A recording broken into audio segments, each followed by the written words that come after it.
नमस्कार, IND special में आपका स्वागत है। मैं हूं आपके साथ नवीन पुरोहित। मध्य प्रदेश में कांग्रेस के वरिष्ठ नेता, दिग्गज नेता, कांग्रेस का एक ऐसा गढ़ है लाहार, जहां कहा जाता है कि वो अभेद है। कांग्रेस के वरिष्ठ नेता हैं डॉक्टर गोविंद सिंह, विधायक भी हैं, उनके खिलाफ मुकदमा दर्ज हुआ है। डॉक्टर गोविंद सिंह, अवध सिंह और विनोद सिंह के खिलाफ मामला दर्ज करने का आदेश न्यायालय प्रथम न्यायिक दंडाधिकारी लाहार कंचन सक्सेना ने आदेश दिया है। ये परिवादी जो रामकली के परिवार पर आदेश दिया गया है। एक बड़ी खबर, आईपीसी की धारा 323, 341 और 34 के तहत मामला दर्ज हुआ है। हर्जन एक्ट की भी धारा बढ़ाई जा सकती है।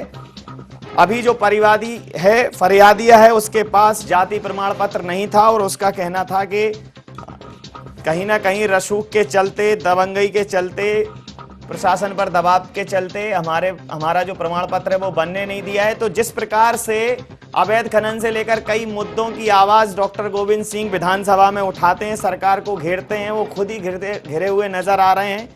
डॉक्टर गोविंद सिंह के खिलाफ मुकदमा दर्ज हुआ है। गोविंद सिंह को समन भी जारी किया गया है, लेकिन वो इस टीप के साथ वापस प्राप्त हुआ है न्यायालय को कि अभी वो लाहौर से बाहर हैं, अतः पुनः समन जारी किया जाए। आईएनडी 24 के पास परिवाद की और ऑर्डर शीट की प्रमाणित सत्यापित प्रतिलिपि है। इस पूरे मामले पर हमारे स्टेट कोऑर्डिनेटर, हमारे वरिष्ठ सहयोगी विजयकांत त्रिपाठी फोन लाइन पर हमसे जुड़े हुए हैं। विजयकांत जी, आपका स्वागत है आईएनडी 24 में। जी नवीन। विजयकांत जी, क्या है पूरा मामला, विस्तार से जानना चाहेंगे।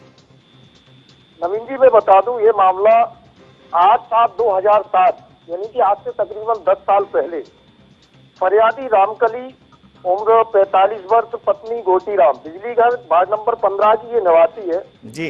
इसने डॉक्टर गोविंद सिंह, विनोद सिंह, वो अवध सिंह जी, वो जो चौथा इसमें व्यक्ति है वो मृत हो चुका है जी, के खिलाफ ये मामला शुरुआत से तब उठा जब 2007 में उसने प्रकरण सीधा इस थाने में तत्कालीन टीआई जो थाना प्रभारी थे राठौर उस समय जी, जी आप जब उन्होंने इसको मामले को जब थाने में ले गए तो टीआई द्वारा जी, उस मामले को संजीदा से न लेते हुए उसका आवेदन फाड़ दिया था। जी, जी, इसके बाद महिला द्वारा प्राइवेट का न्यायालय में लगाया गया, जी, जिस पर न्यायिक दंडाधिकारी प्रथम श्रेणी श्री कंचन सक्सेना ने जी, जी, महिला के परिवाद पत्र पर संज्ञान लेते हुए आरोपी गणों के खिलाफ जी, एमएलसी के आदेश दिए, जी, जी, जिस पर फरियादी की एमएलसी कराई गई। जी, जब उक्त रिपोर्ट थाने पर पहुंची तो थाना प्रभारी और डॉक्टर गुप्ता के बीच जो भी तय हुआ हो, जी, सबसे दिलचस्प पहलू है कि उक्त डॉक्टर द्वारा जो एमएलसी पहले दी गई थी उसमें 7 चोटें दर्शाई गई थी और दूसरी एमएलसी अभी विजयकांत जी, आप लाइन पर रहिए। आपको इस पूरे प्रकरण की बहुत बारीक जानकारी है। निश्चित रूप से एक बड़ा मामला है कि कैसे उठाएंगे वो उस जगह हक के सवाल को जहां खुद चोर डांटते हो, कोतवाल को खुद ही ऐसे प्रकरण में लिप्त हैं। अभी हमारे साथ इस पूरे मामले में जो सहायक अधिवक्ता हैं चंद्रशेखर उपाध्याय जी, वो फोन लाइन पर जुड़ चुके हैं। चंद्रशेखर जी, आपका आईएनडी 24 में बहुत बहुत स्वागत है। स्वागत आपका भी।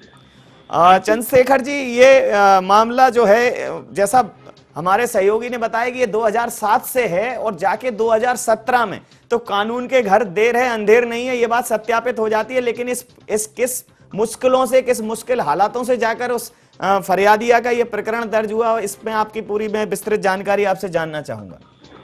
ठीक है सर। अभी इसमें ये है कि जो महिला है जो दलित समाज से है, जी, रामकली जी, तो जो वहाँ बिजली घर पे रहती है, वहाँ से आ रही थी, तो रास्ते में जो लोग दबंग लोग तो है ही जी, तो थोड़ी वो बीएसपी को वोट डालती थी, अब भाजपा में आ गई। जी, जी, तो उस वजह से उनको बुलाया, तुम पार्टी के खिलाफ मत बोला करो। तो उसने कहा नहीं, हम तो अभी जा रहा है, हम तो अपने काम से रखते हैं और किसी से नहीं रखते काम।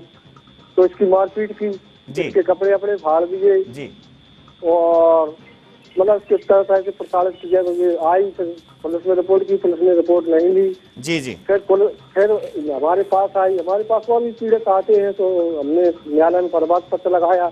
इसकी एमएलसी हुई, तो एमएलसी में पहली एमएलसी हुई, इसी में उसमें 7 चोटें आई और फिर इसने दबाव बनाया विधायक ने और उनके लोगों ने। तो पुलिस से मिलके पुलिस ने MLC को बदल दिया और डॉक्टर ने रिपोर्ट निर कर दी, इसमें एक भी चोट नहीं आई, तो हमने न्यायालय में लगा दी।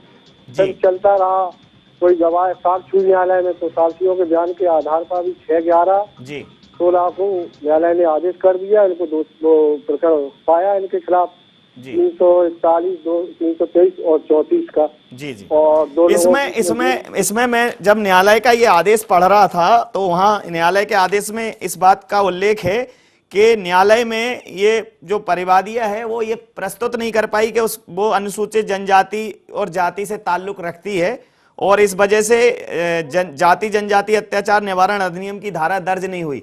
तो वो जैसा आपने कहा कि दलित महिला है और आज इस देश के संविधान को रचने वाले, दलितों के उत्थान की बात करने वाले बाबा साहब अंबेडकर का जन्मदिन भी है, और पूरा देश चाहे कांग्रेस हो चाहे बीजेपी हो, लेकिन आज दलितों की क्या हालत है ये इस प्रकरण से दर्ज सामने आ जाता है कि 10 साल में वो भी माननीय न्यायालय के माध्यम से प्रकरण दर्ज हुआ है। तो ये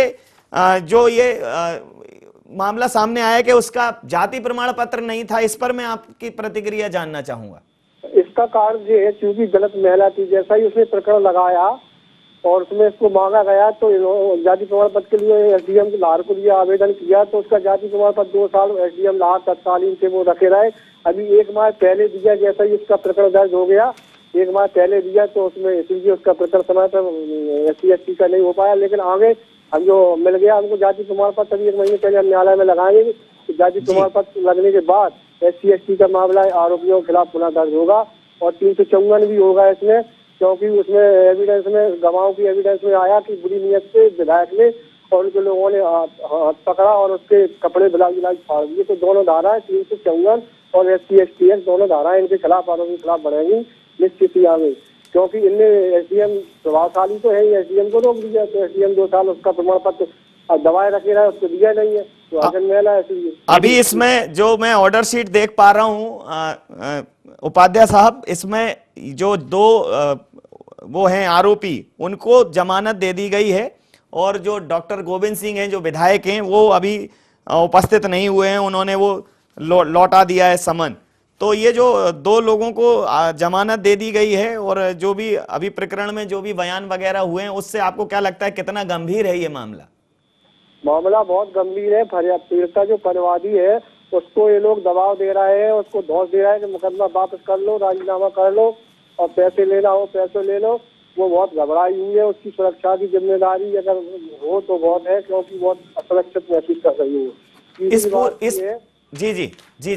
जी कि जो अभी जो प्रभावशाली लोग हैं, तो न्यायालय की तामील उनके पास गई, इनने उसको पढ़ लिया जानकारी और उस लिखवा दिया कि हम बाहर हैं।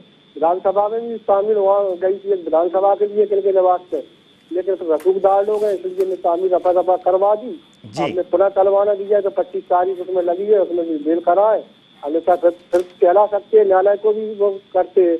और एक प्रकरण नहीं इनके खिलाफ, SC/ST के इनके भाई के खिलाफ है, जमीन के दबान सरकार नहीं। तो जिस प्रकार से उपाध्याय जी ये बात सामने आती है कि एक बहुत लोकप्रिय नेता हैं, बहुत जनप्रिय नेता हैं और वहां लोगों का अपार जन समर्थन है, और आप जो बात कर रहे हैं वो बिल्कुल विरोधाभासी है कि आप कह रहे हैं कि इनके परिवारजनों के खिलाफ भी प्रकरण दर्ज हैं, और वाकई में जो एक वो है कि वो दबंग हैं और रसूखदार हैं, और वहां अपने दबंगई के जोर पर जो है वो ये सब एक छत्र राज्य कर रहे हैं। हाँ नहीं, यहाँ देखा क्षेत्र में देखा जाए धरातल पर जितनी सात की जमीन है, सब पे कोई स्कूल बनाए, अपना खानसारी मिल की जमीन है 30 बीघा, तो उस पर कब्जा कर लिया जमीन, सात की जमीन पे हर तरफ इनका अत्याचार। सात की जमीन अल्पसंख्यक समाज में देखा जाए तो मुनीर अहमद है, उनके मकान को दबाए 3 बीघा, एक राम साहब शास्त्री है, उनके मकान को दबाए, मतलब कुल मिला के। उपाध्याय साहब मैं 2 मिनट आपको यहाँ रोकने के लिए माफी चाहूंगा। अभी इस वक्त हमारे साथ फोन लाइन पर भिंड के जिला उपाध्यक्ष युवा नेता भारतीय जनता पार्टी के अमरीश शर्मा जी फोन लाइन पर जुड़े हैं। अमरीश जी, आपका IND 24 में बहुत बहुत स्वागत है। जी अमरीश जी, आप लोग अंत्योदय की बात करते हो, आप कहते हो कि अंतिम व्यक्ति का उदय, अंतिम व्यक्ति का उत्थान आपका लक्ष्य है। आज आपके चाहे प्रधानमंत्री की बात करें, चाहे आपके मुख्यमंत्री की बात करें, आप आज अंबेडकर जी के चित्रों पे, उनकी तस्वीरों पे, उनके जन्म स्थल पे बड़े बड़े कार्यक्रम हो रहे हैं, और आपके क्षेत्र में एक महिला 10 साल से न्याय के लिए भटक रही है, दलित महिला। आपने उसको क्या सपोर्ट किया? आपके संज्ञान में है ये मामला? मैंने, मेरे संज्ञान में है जी, और वो हमारे पास एक बार आई भी थी जी। और मैंने थाना प्रभारी से बात भी की थी, जी। उस समय वर्तमान में थाना प्रभारी, जी और उन्होंने हमारे पास आके रोई थी और बोली थी कि मेरे साथ मारपीट की है, मेरे साथ ऐसे अत्याचार हुआ है। जी तो मेरे से जो हो सकता था मैंने उस समय प्रयास किया था। जी जी जी। अमरीश जी, अब चूंकि माननीय न्यायालय ने इसमें संज्ञान लेके मामला दर्ज करवा दिया है और जैसा कि अधिवक्ता महोदय उपाध्याय साहब बता रहे हैं कि इस पूरे मामले में उसके ऊपर दबाव बनाया जा रहा है, तो आपकी अब एक नैतिक जवाबदेही बनती है कि जो परिवादिया है, जो फरियादिया है, उसको आप कहीं ना कहीं, आपकी सरकार है, आप बात करके उसको समुचित सुरक्षा व्यवस्था मुहैया कराएं और कहीं उस पर ऐसा दबाव ना हो, ऐसा उसके ऊपर जोर जबरदस्ती नहीं हो कि जिस वजह से वो इस पूरे प्रकरण में अपने पैर पीछे खींच ले और एक दलित, एक गरीब, एक लाचार महिला न्याय से वंचित रह जाए। पार्टी के नाते मैंने उस समय भी प्रयास किया था। जी जी। और मैं आज भी, अगर मेरे पास कोई मदद के लिए आता है और ऐसा कोई बात होती है तो मैं हमेशा मदद करता हूँ। आज भी प्रयास करूंगा किसी गरीब के साथ, किसी अनुसूचित जाति व्यक्ति के साथ अत्याचार ना हो। मैं उम्मीद करूंगा अमरीश जी कि जो आपकी पार्टी चाल चरित्र और चेहरे की बात करती है, अंतिम व्यक्ति के उदय की बात करती है, अंत्योदय की बात करती है, दलितों के उत्थान की बात करती है, उस पर आप निश्चित रूप से गंभीरता पूर्वक कार्य करेंगे और परिवादिया की मदद करने की पूरी कोशिश करेंगे। आपका धन्यवाद हमारे साथ जुड़ने के लिए। तो हमारे साथ इस पूरे मसले पर लगातार हमारे सहयोगी विजयकांत जी और जो अधिवक्ता हैं उपाध्याय जी बने हुए हैं। उपाध्याय जी, तो अभी ये मामला तो संज्ञान में है, बीजेपी के भी संज्ञान में है, लेकिन बावजूद सरकार होने के इतने इस महिला को न्याय नहीं मिलना, न्याय के लिए दर दर भटकना कहीं ना कहीं ये दिखाता है कि दबंगई के चलते, रसूख के चलते सरकार भी बोनी साबित हो रही है। बिल्कुल सही है, बिल्कुल दबंग है और उनका भी रसूख है और विधायक है, तो इस वजह से कोई थाने में इनके खिलाफ कार्रवाई नहीं करता, इनके लोगों के खिलाफ कार्रवाई नहीं करता। और ऐसे एक प्रकरण नहीं है, ऐसे अभी SC के और कई इनके भाई के खिलाफ कई रास्ता रोका है। जसपुरा में भी एक है सार्वजनिक रास्ता, उसको बंद करके दीवार खड़ी कर दी, बहुत प्रकार है। नहीं, लेकिन एक बात सामने आती है कि जिस प्रकार से डॉक्टर गोविंद सिंह जी अपनी सत्यवादिता के लिए जाने जाते हैं, अपनी स्पष्टवादिता के लिए जाने जाते हैं और लोग कहते हैं कि वो जो बिल्कुल स्पष्टवादी हैं, सीधी बात करते हैं, अत्याचारों के खिलाफ लड़ने के लिए जाने जाते हैं, विधानसभा में ऐसे मामले उठाते हैं, तो ये जो एक नया घटनाक्रम, ये तो एक नया चेहरा, इनका एक नया स्वरूप उजागर कर रहा है। विजयकांत जी, आप हैं फोन लाइन पर मेरे साथ? जी नवीन जी। तो विजयकांत जी, एक जो गोविंद सिंह जी के बारे में जो एक छवि है कि वो एक समाजवादी बैकग्राउंड से आए हैं, समाजवादी पार्टी से आए हैं और लगातार वो आम आदमी की आवाज उठाते हैं, यहां तो आम आदमी को कुचलने का, दलितों को दबाने का मामला सामने आ रहा है। ये तो बिल्कुल विरोधाभासी घटनाक्रम है, आपकी प्रतिक्रिया? जी बिल्कुल, ये विचारणीय है कि लाहौर विधायक की दबंगई और रसूख अपने आप में इसलिए प्रमाणित हो रही है कि थाने के अंदर एक अनुसूचित महिला का आवेदन भी नहीं लिया जाता, उसको फाड़ दिया जाता। बिल्कुल ठीक कहा विजयकांत जी, एक मिनट और रोकूंगा। इस वक्त हमारे साथ फोन लाइन पर लाहौर अनुविभागीय अधिकारी, पुलिस अनुविभागीय अधिकारी SDOP साहब अवनीश बंसल जी जुड़ चुके हैं। अवनीश जी, आपका IND24 में बहुत बहुत स्वागत है। जी धन्यवाद नवीन जी। अवनीश जी, बंद हो थाने के पट ऐसा कभी होता नहीं, शहर सोए चैन से इसलिए खाकी वाला सोता नहीं, लेकिन लाहौर में तो खाकी सोती हुई दिखाई दे रही है। एक महिला 2007 से 2017 तक लगातार संघर्ष करती है, थाने में FIR नहीं होती, माननीय न्यायालय के माध्यम से FIR दर्ज करने के आदेश होते हैं। लाहौर विधायक के खिलाफ खाकी वो साहस दिखाएगी कि इस मामले में अब न्यायोचित कार्रवाई करे? अवनीश जी। जी एक्चुअली क्या है कि कल तक हम लोग यहाँ पे इलेक्शंस में लगे हुए थे और मेरे संज्ञान में ये मामला अभी तक आया नहीं है। बताते हैं मामला 2007 का है। जी जी। तो हम क्लियर करते हैं पहले क्या मैटर है पूरा और कोर्ट से इसकी सर्टिफाइड कॉपी लेते हैं। जो भी आदेश माननीय न्यायालय का होगा वो स्वीकार है और हम उसका पालन करेंगे। नहीं, माननीय न्यायालय का आदेश हमारे पास है और हम आपको बता रहे हैं कि उसमें माननीय न्यायालय ने 341, 323 और धारा 34 के तहत प्रकरण दर्ज करने के आदेश दिए हैं। अब आपको जो ये 2007 से 2017 जो एक 10 वर्ष का उसने वनवास झेला है, ऐसी भी आशंका उनके अधिवक्ता ने जताई है कि दबाव के चलते और कहीं ना कहीं उसको धमकाया जा रहा है, भयाक्रांत किया जा रहा है, तो प्रकरण वापस लेने का दबाव बनाया जा रहा है। तो अब आप इस मामले में संज्ञान लेकर संबंधित महिला को सुरक्षा व्यवस्था मुहैया कराएंगे और न्याय सुनिश्चित करने की यहाँ एक कमिटमेंट देंगे आप इस मंच पर? यकीनन यकीनन अगर न्यायालय ने आदेश किया है तो उनको पूरी सुरक्षा मुहैया कराई जाएगी। मेरे चूंकि संज्ञान में वो जो महिला हैं वो नहीं आई है, अभी तक फरियादी नहीं, उनके एडवोकेट ने कोई संपर्क किया है, और जो भी वादे उसमें वैलिड कार्रवाई होगी वो हम करने के लिए प्रतिबद्ध हैं और बाध्य हैं। जी, प्रतिबद्ध हैं, वो बहुत जरूरी है। बाध्यता के साथ कोई काम नहीं होता। आप युवा अधिकारी हैं, IND24 आपको सल्यूट करता है अगर आप ये कहते हैं कि प्रतिबद्ध हैं। बाध्य, मजबूरी में कोई काम नहीं होता। मजबूरी में तो चौकीदारी और पहरेदारी नहीं होती। पासवा जब चोर हो तो कौन रखवाली करे, और उस जगह का क्या करें जहां माली हम माली करे। क्षेत्रीय विधायक की दबंगई सामने आ रही है। अब आपकी बड़ी रिस्पॉन्सिबिलिटी है। धन्यवाद हमारे साथ जुड़ने के लिए। मैं पुनः रुख करूंगा विजयकांत जी। SDOP साहब ने कहा है कि बाध्यता है, बाध्यता तो रहती है, लेकिन बाध्यता के चलते काम नहीं हुआ। 10 साल बाध्यता में निकल गए। अब बात है प्रतिबद्धता की, पुलिस क्या कार्रवाई करती है। लेकिन आपने जो इस पूरे घटनाक्रम को संज्ञान में लाया है, आपको क्या लगता है कि अब इस पूरे मामले में, मैं आपसे जानना चाहता हूं कि उस महिला के साथ क्या क्या अत्याचार हुआ। आज डॉक्टर अंबेडकर जी की आत्मा रो रही होगी कि उन्होंने संविधान में समरसता की बात कही थी, समानता की बात कही थी। जो लोग कहते हैं कि आरक्षण को हट जाना चाहिए, तो मुझे लगता है कि माननीय मुख्यमंत्री सही कहते हैं कि आरक्षण अभी कोई माई का लाल नहीं हटा सकता, क्योंकि वो माई के लाल पैदा ही नहीं हुए जो अन्याय के खिलाफ लड़ सकें। वो माई के लाल पैदा ही नहीं हुए हैं अभी जो अत्याचारियों से आम आदमी को मुक्ति दिला सकें। तो आपको क्या लगता है कि उस महिला के साथ जो 10 साल उसने पीड़ा भोगी और अभी भी भोग रही है, क्या उसे वाकई न्याय मिलेगा, और क्या कुछ रहा इस पूरे घटनाक्रम पर? निसंदेह नवीन जी, उस महिला का जो 10 साल का वनवास है वो अपने आप में उसके लिए बहुत पीड़ाजनक होगा। मैं थोड़ा सा आपका ध्यानाकर्षण थोड़ा और कराना चाहूंगा जी कि तत्कालीन PI द्वारा जी FIR न लेना, आवेदन फाड़ना, उसका न्यायालय में जाना, जी। ठीक है, एक अलग प्रक्रिया हो सकती, मगर एक डॉक्टर और थाना प्रभारी के बीच क्या सौदा ऐसा हुआ जिसमें एक दिन में 2 MLC बनाई जाती हैं, जिसमें एक पर चोटें दर्शाई जा रही हैं, एक पर चोटें दिखाई नहीं जा रही हैं। तो एक समय 2 मेडिकल इशू होना कितनी बड़ी गंभीरता है, प्रशासन की कितनी बड़ी लापरवाही है।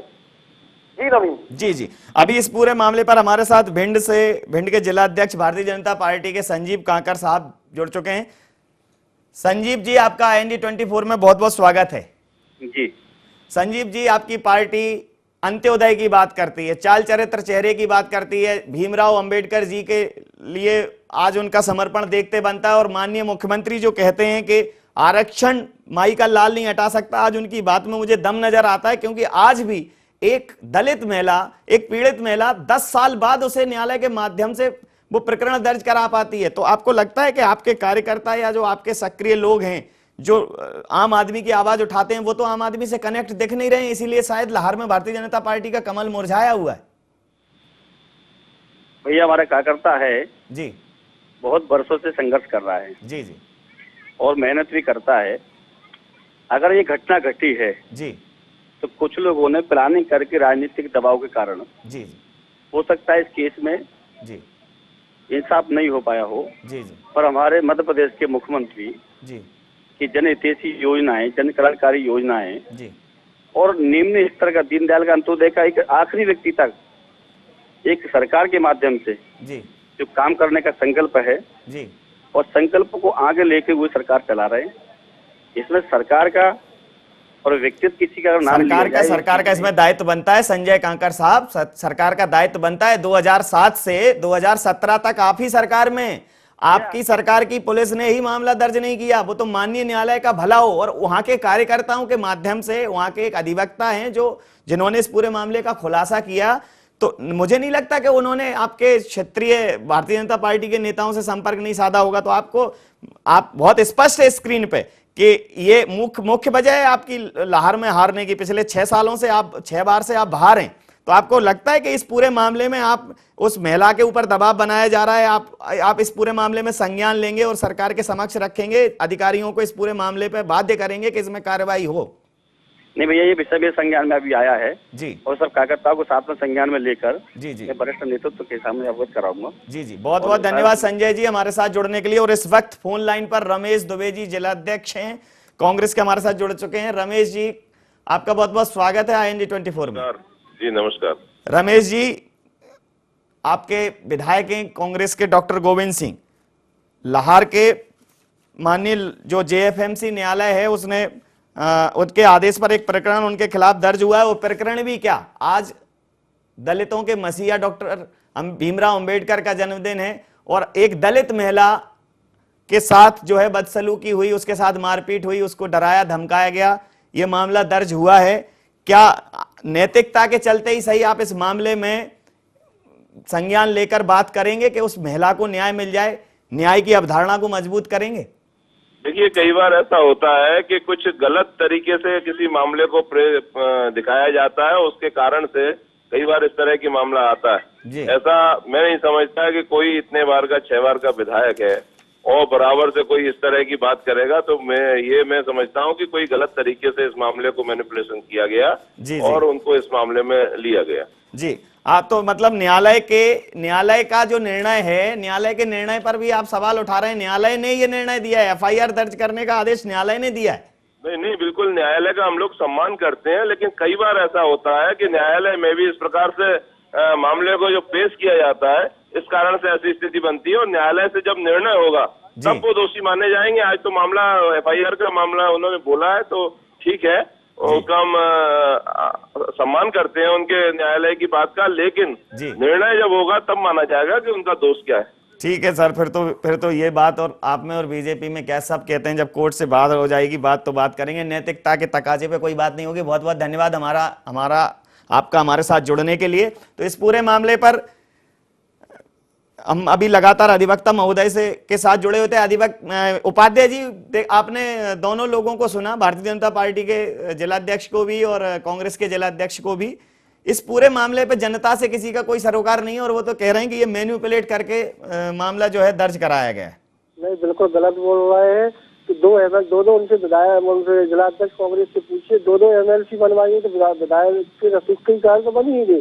ये जो उनके खिलाफ पहले ही FIR हो जाती, 7 चोटें लिखी थी डॉक्टर गुप्ता ने, तो अपने दबाव में बदलवाई, तो चोटें भी गलत थोड़ी बन जाएंगी। MLC डॉक्टर ने देखा उसके शरीर से जगह साफ, एक चोट नहीं 7 चोटें थी। जब उसको और न्याय नहीं मिला तब तो सब एक ही थैली के चट्टे बट्टे सब मिले हुए हैं। जब उसको न्याय नहीं मिलता तब आते हैं वकीलों के पास, आते हैं अदालत में, आते हैं हमारे पास। तो चाहे कांग्रेस का हो चाहे बीजेपी का हो, चाहिए कांग्रेसी पीड़ित, कांग्रेसी विधायक से ही पीड़ित कांग्रेसी लोग हमारे पास आते हैं, उनका पक्ष रखते हैं, उनको जैसा आप विधायक से पीड़ित लोगों की बात कर रहे हैं, वो कह रहे हैं कि वो एक ऐसे जननायक हैं जो 6 साल से लगातार जीत रहे हैं। तो आपको क्या लगता है कि वो ये दबंगई के जोर पर, बंदूक की नोक पर इसी प्रकार से जीत रहे हैं, उनको जन समर्थन नहीं है? और क्या वो वाकई में इसके अतिरिक्त भी कुछ और मामलों में इस प्रकार का उनकी संलिप्तता है, उनके परिजनों की संलिप्तता है?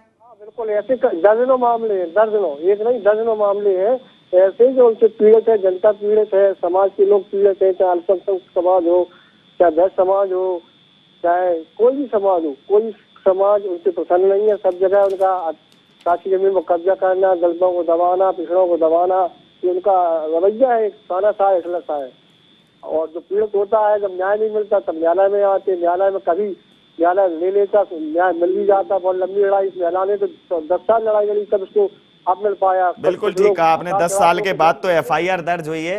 बिल्कुल ठीक कहा आपने। निश्चित रूप से आज बाबा साहब अंबेडकर की आत्मा रो रही होगी। हमारे साथ अभी हमारे सहयोगी विजयकांत जी जुड़े हैं। विजयकांत जी, अंतिम प्रतिक्रिया इस पूरे मसले पर, उस पीड़िता को न्याय दिलाने के लिए आप क्या सक्षम पुलिस अधिकारियों से आप बात करिए, आप ये जो अधिवक्ता महोदय थे उनसे बात करिए, इस पूरे मामले पर अपडेट दीजिए। हमने इस मामले पर लगातार बात करने की कोशिश की कल, लेकिन डॉक्टर गोविंद सिंह जी से अभी संपर्क स्थापित नहीं हो सका। उनका भी पक्ष जानने की कोशिश करेंगे, लेकिन चूंकि न्यायालय ने सब स्पष्ट कर दिया तो पक्ष तो स्पष्ट है कि इस पूरे मामले में कहीं कोई घटनाक्रम तो हुआ है। आपकी प्रतिक्रिया जानना चाहूंगा। आप इस मामले में सबसे बात करिए और सच को स्थापित करने के लिए, न्याय को स्थापित करने के लिए प्रयास करिए।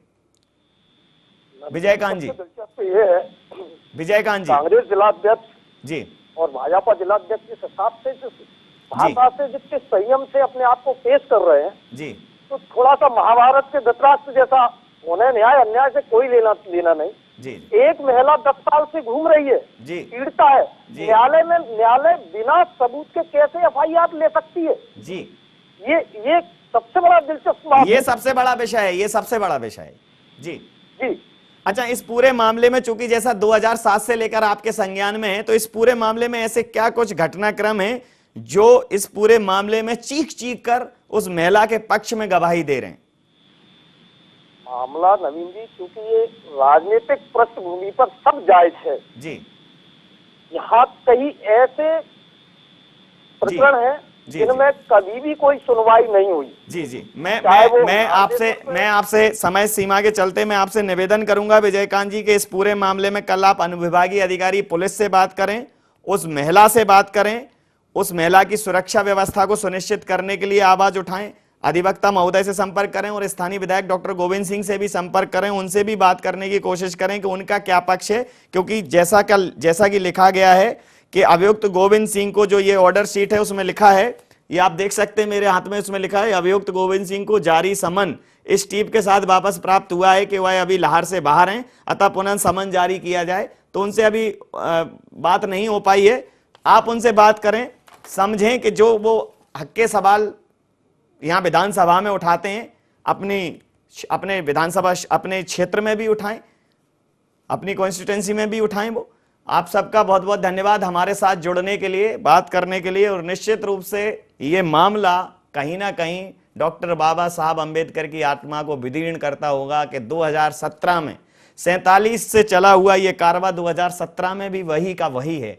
वह आज भी पीड़ित, शोषित, दलित अत्याचार का शिकार हो रहे हैं, दबंगई का शिकार हो रहे हैं, सिस्टम की बेरुखी का शिकार हो रहे हैं। धन्यवाद है उस मुखिया का, इस प्रदेश के मुखिया का, कि कम से कम एक संवेदनशीलता है, वो इस मामले पर संज्ञान लेंगे। हम ये भी कोशिश करेंगे। और एक जुमला मुझे, एक शेर मुझे याद आता है कि कैसे उठाएंगे उस जगह हक के सवाल को जहां खुद चोर डांटते हो कोतवाल को। थाने में न्याय नहीं मिला तब जाके फरियादिया को शरण लेनी पड़ी। न्याय स्थापित हो, डॉक्टर भीमराव अंबेडकर का जो संविधान है, डॉक्टर भीमराव अंबेडकर की जो अवधारणा है, वो डॉक्टर गोविंद सिंह या गोविंद सिंह सरीखे या ऐसे कई अन्य लोगों के ऊपर भारी हो। इस देश में रूल ऑफ लॉ हो, कानून का शासन हो, भारतीय जनता पार्टी और कांग्रेस का शासन नहीं हो। और इस देश में जब कानून का शासन होगा तभी वो सर्वजन हिताय और बहुजन सुखाय होगा। IND स्पेशल में इतना ही। आप बने रहिए IND 24 के साथ। हम उठाएंगे लगातार न्याय की आवाज, करेंगे बुलंद आम आदमी की आवाज। देखते रहिए IND 24। नमस्कार।